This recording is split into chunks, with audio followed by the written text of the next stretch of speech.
पंजाब के नए माली साल का बजट सूबाई असम्बली में पेश। ग्रेड 16 तक की तनख्वाहों में 25% इजाफा। ग्रेड 17 से ऊपर के सरकारी अफसरान की तनख्वाह 20% बढ़ा दी गई। कम अज कम उजरत 32 से बढ़ाकर 37,000 मुकर्रर। 100 यूनिट बिजली इस्तेमाल करने वालों को मुफ्त सोलर फराहम करने का ऐलान।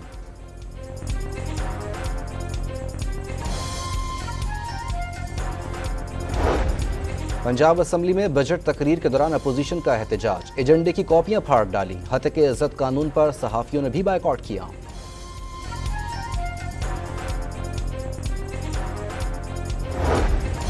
वजीर खजाना ने टैक्सों की भरमार पर एतराज मुस्तरद कर दिए। वाज़ेह किया कि पेट्रोलियम लेवी में यकदम नहीं बल्कि आलमी मंडी की कीमतों को देखते हुए बतदरीज इजाफा होगा।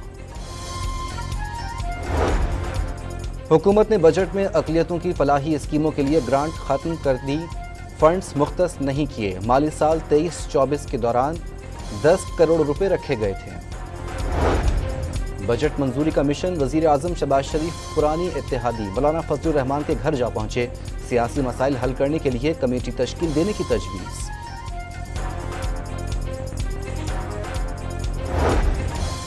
बजट पर तहफ़्फ़ुज़ात पर नून लीग और पीपल्स पार्टी के दरमियान मुज़ाकरात बेनतीजा खत्म। मुज़ाकरात जारी रखने पर इत्तेफाक। कुछ तहफ़्फ़ुज़ात वज़ीर आज़म और वज़ीर आला पंजाब से मुताल्लिक हैं। चेयरमैन सेनेट यूसुफ रज़ा गिलानी की सहाफ़ियों से गैर रस्मी गुफ्तगू।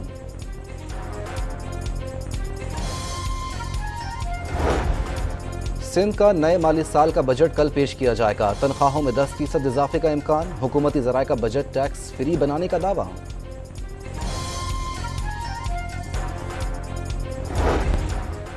कराची के इलाके गुलशन इकबाल में पान की दुकान पर डकैती में DSP का बेटा मुलविस निकला।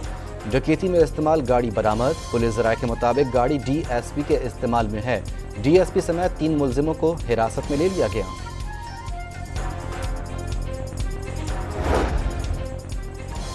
और पाकिस्तान स्टॉक एक्सचेंज में रिकॉर्ड तेजी। इंडेक्स 3,400 पॉइंट्स इजाफे से 76,208 पर बंद हुआ।